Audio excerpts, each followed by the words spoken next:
Salut les petits clous. Aujourd'hui on se retrouve pour une vidéo un peu particulière. On va parler assemblage de plan de travail et notamment de ce gabarit de chez Virutex que j'ai déjà depuis 5 ans. Quand j'ai créé mon entreprise, voilà, j'ai acheté tout de suite ce gabarit et je m'en suis servi à plusieurs reprises. Alors pourquoi je vous en parle, c'est que du coup c'est venu simplement en fait, un peu par hasard d'ailleurs. C'est que ce gabarit, quand je l'utilise, à chaque fois que je le reprends, je me gratte la tête.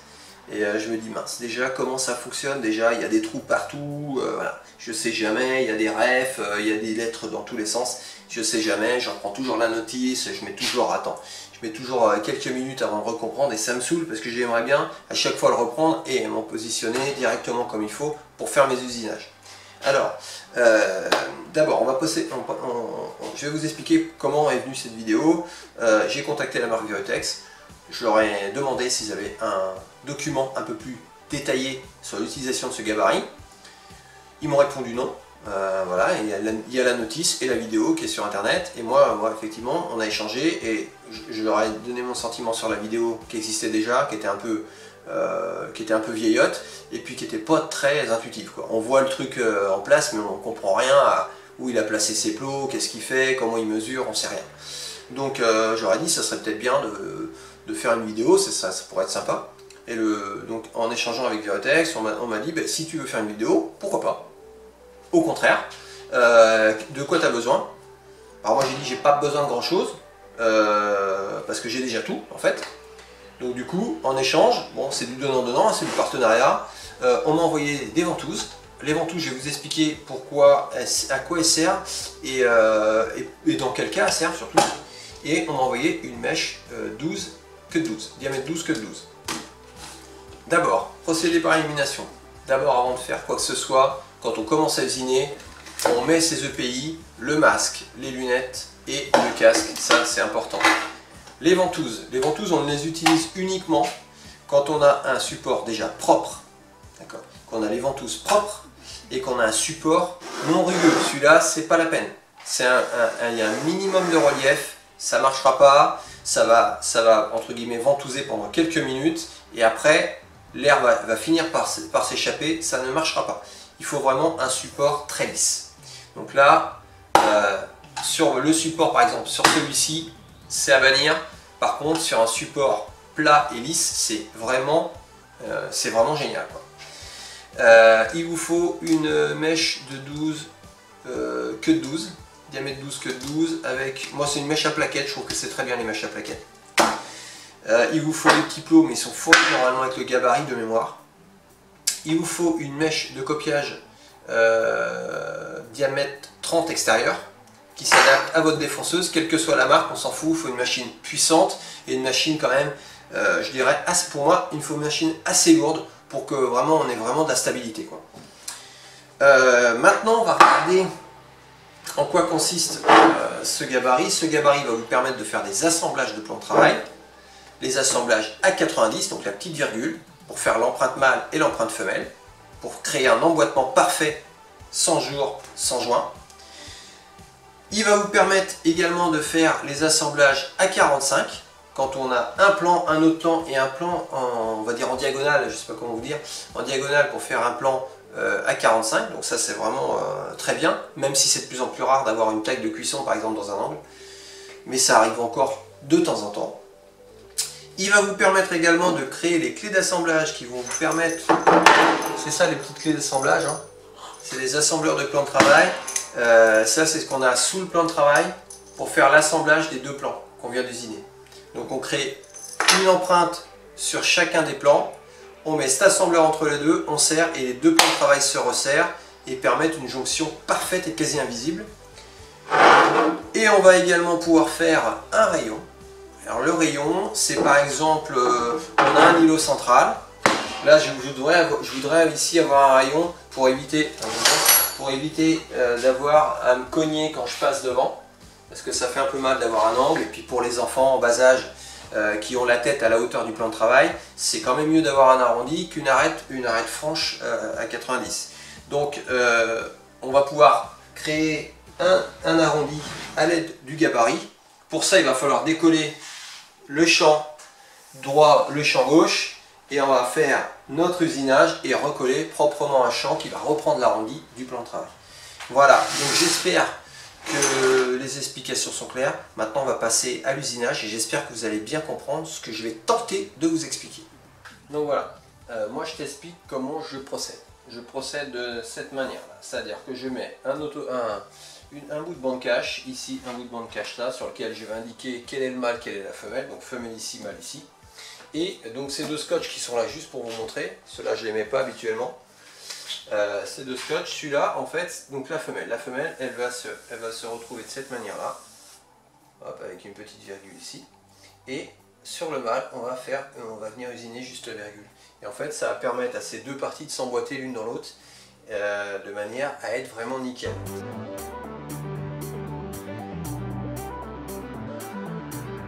Alors donc, moi je vais commencer par usiner la partie mâle. On peut à la limite, peu importe, hein, on fait les deux dès l'instant où on a bien positionné notre gabarit, qu'on a fait des bons réglages. On peut commencer par le mâle ou la femelle, peu importe. Une chose est sûre, c'est qu'il faudra faire les clés d'assemblage par la suite et non pas avant, ça c'est clair. Donc première chose, il faut bien positionner donc, votre plan de travail. Maintenant je vais positionner mon gabarit. C'est vraiment ça qui est important, c'est le positionnement et le serrage de votre gabarit, c'est essentiel. Donc là moi pour ça j'utilise des petites presses, je sais pas de chez qui c'est, peu importe, c'est des petites presses comme ça qui sont très bien. Je rappelle qu'on peut utiliser également, les ventouses sur un support lisse et non pas rugueux comme le mien. Le mien il a des petits reliefs donc je ne vais pas pouvoir le faire. C'est pour ça que j'utilise des presses. Je vais utiliser ces deux petites presses là.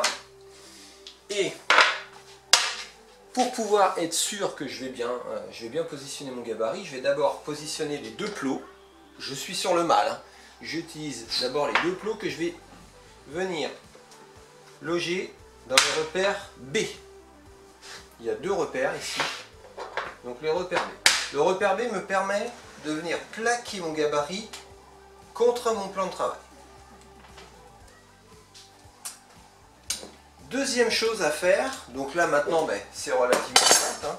Je vais avoir la possibilité de faire coulisser mon gabarit pour déterminer ma longueur. Donc là je vais le mettre ici, bon peu importe, on ne s'occupe pas de la longueur, on s'occupe de l'usinage. Je le répète, donc là je vais positionner mes presses. Alors mes presses, j'essaie de les mettre de manière à ce que ça ne gêne pas le plateau de ma défonceuse au passage, parce que du coup bon, ça serait un peu gênant. Donc là on est large. Voilà. Voilà, là j'ai mis tout ça en presse et là donc du coup je sais qu'il n'y a plus rien qui bouge. Donc maintenant on va passer à l'usinage, sachant que quand on usine sur un plan de travail en 39, je vous conseille de faire 2 passes voire 3 passes, c'est encore mieux. Ça. Moi je vais peut-être faire 3 passes, je vais voir, 2 ou 3 passes, d'utiliser un aspirateur, des EPI bien évidemment, et surtout de commencer par le champ, c'est-à-dire commencer par la virgule, parce que du coup quand on finit l'usinage par le champ, on risque d'éclater le champ légèrement et alors du coup on se retrouve avec une belle galère, c'est qu'il faut tout recommencer. Voilà, allez c'est parti, je vous fais voir.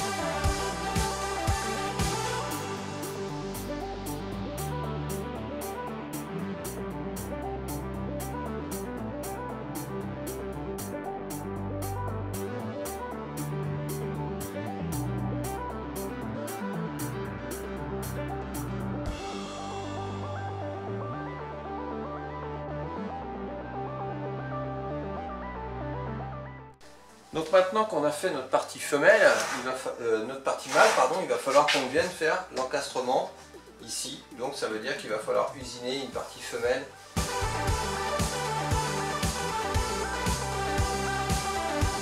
Il va falloir qu'on repositionne notre gabarit. Alors pour cette fois-ci, il va falloir sur le gabarit utiliser les 3 plots.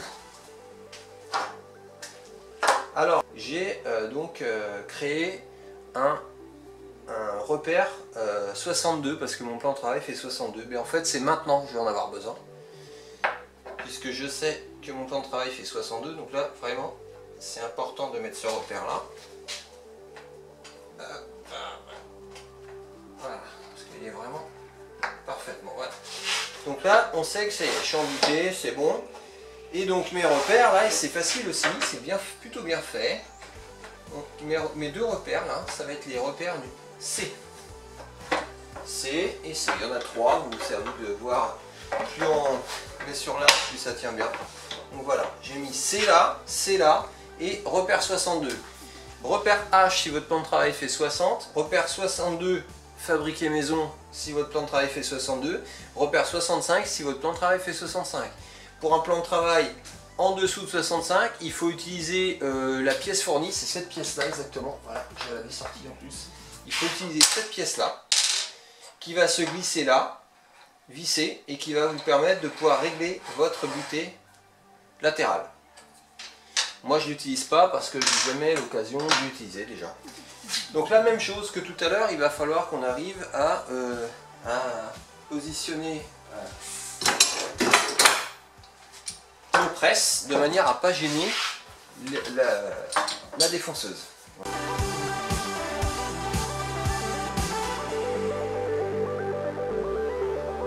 Donc là je suis nickel et c'est pareil, il va falloir, et ça c'est important, commencer par là, toujours, parce que du coup je vais venir faire une empreinte directement sur le champ et non pas finir en sortant sur le champ, toujours rentrer sur le champ.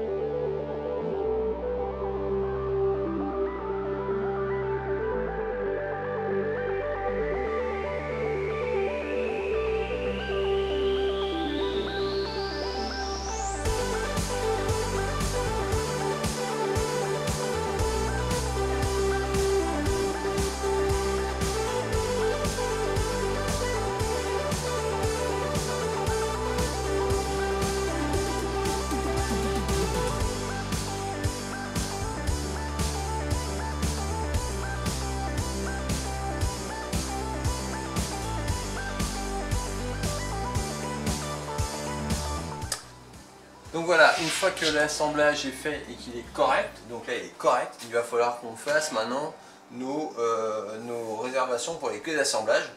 Donc pour ça c'est pas compliqué, il faut partir d'un seul et même principe, c'est qu'on part de notre base de référence qui est donc l'arrière du plan de travail. Donc l'arrière du plan de travail, moi sur la partie mâle elle est ici, donc je vais retourner, je vais faire mes empreintes ici. Donc on va prendre la base arrière.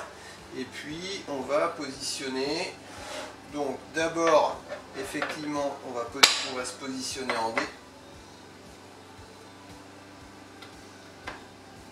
Voilà, pour pouvoir positionner correctement notre gabarit.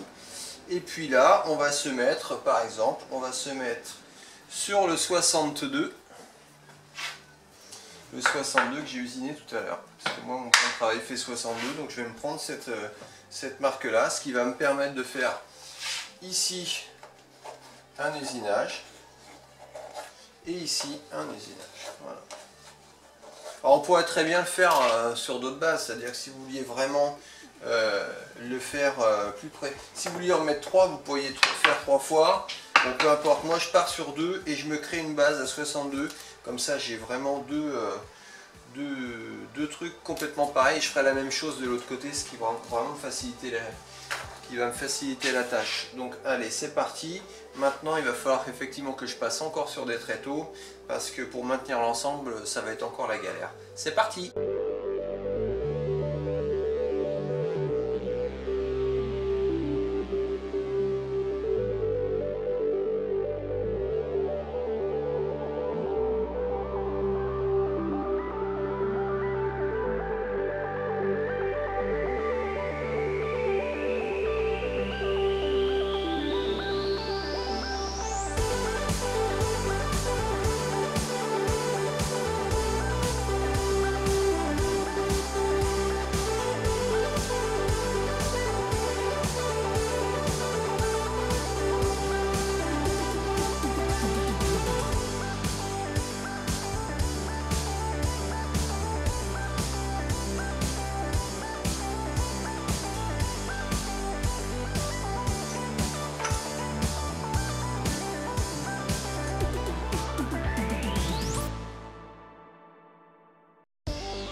Alors donc pour la deuxième phase, les deuxièmes clés d'assemblage, c'est simple en fait, je mets donc tous les plots de l'autre côté du gabarit que je vais renverser.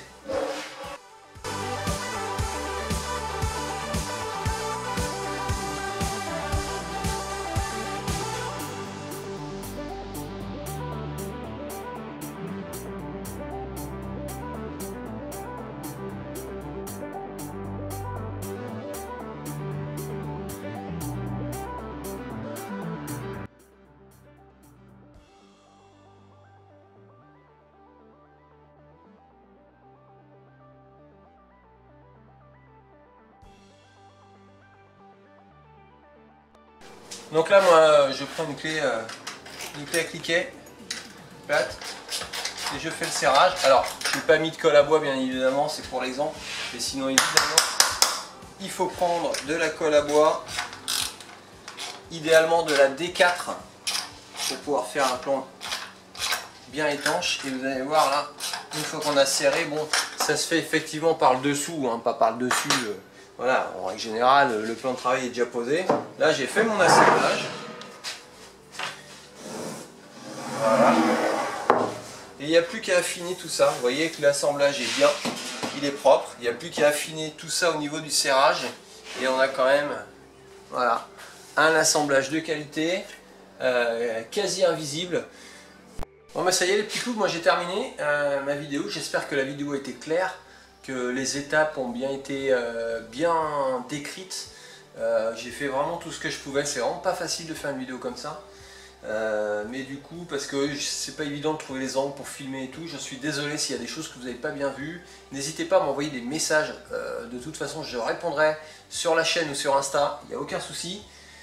Alors moi, pour faire l'assemblage, avant de finir, je voulais juste vous dire que je mettais un joint de la couleur des plans de travail.